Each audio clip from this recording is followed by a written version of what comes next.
El tema a desarrollar será obligaciones con pluralidad de objetos. Dentro de esa clasificación se encuentran las obligaciones facultativas y las obligaciones alternativas. El diccionario de Ciencias Políticas, Jurídicas y Ciencias Sociales de Manuel Osorio lo define de la siguiente manera.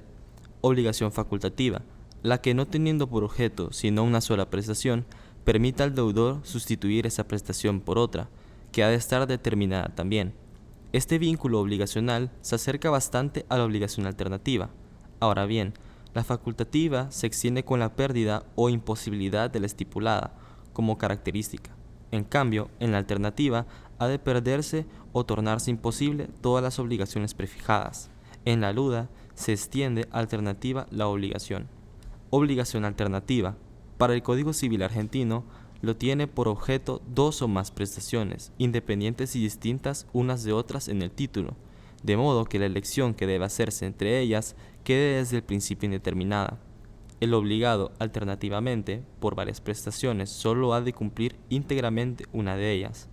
La elección le permite, en principio, al deudor, pero, de ser imposible una de dos, o todas menos una, se debe la posibilidad al acreedor. Si la elección es del acreedor, éste puede optar, en caso de desaparecer la alternativa por culpa del deudor, por la subsistencia o por el valor de la frustrada. En el libro Lección de Derecho Civil número 2, Obligaciones y Contratos de Federico Anaú Moya, lo define las obligaciones alternativas de la siguiente manera. Son aquellas que tienen como objeto varias prestaciones, El obligado alternativamente a diversas prestaciones debe cumplir por completo una de estas. El acreedor no puede ser compelido a recibir parte de una y parte de otra, de lo que se deduce que el deudor ha de elegir una para cumplir con ella. La obligación alternativa se caracteriza por su contenido disyuntivo. Solo habrá de efectuar una prestación de entre las varias previstas. Efectuada la elección, la obligación deja de ser alternativa y se concreta o especifica en la prestación elegida. Si tras la notificación de la elección al acreedor la cosa perece o fuera imposible el servicio por caso fortuito, el deudor queda liberado. Luego define las obligaciones facultativas de la siguiente manera.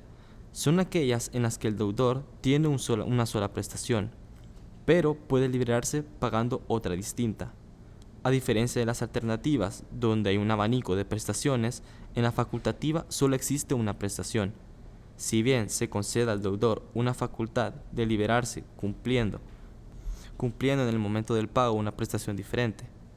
En este caso, si desaparece la obligación debida, el deudor ya no está obligado a cumplir la prestación, con lo que se puede liberar. Este tipo de obligaciones no aparecen reguladas en el Código Civil y se tratan de una creación de jurisprudencia. Las obligaciones alternativas en el libro sobre las obligaciones y su clasificación de Mario Castillo Freire lo define de la siguiente manera. La obligación es alternativa cuando existen diversas prestaciones, pero el deudor debe de cumplir por completo solamente una de ellas. Se trata de obligaciones disjuntas, en las que se debe practicar una elección, bien por el deudor, bien por el acreedor, por un tercero o por el juez. Efectuada la elección, la obligación deja de ser alternativa y se concreta o especifica en la prestación elegida. En cuanto a su naturaleza, desde luego, estas prestaciones también pueden ser de dar, hacer o no hacer.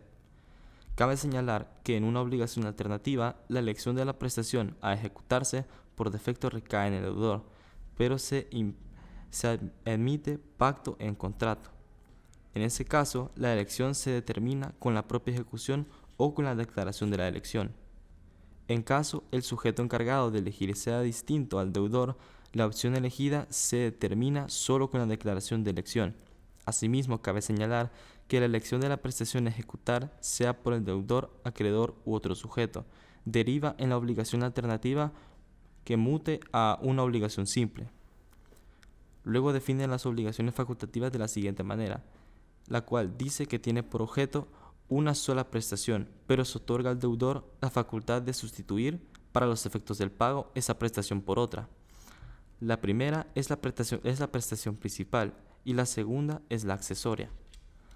La primera está en ir obligatione, mientras la segunda está en in facultate solutionis. También en este caso, ambas prestaciones pueden ser dar, hacer o no hacer.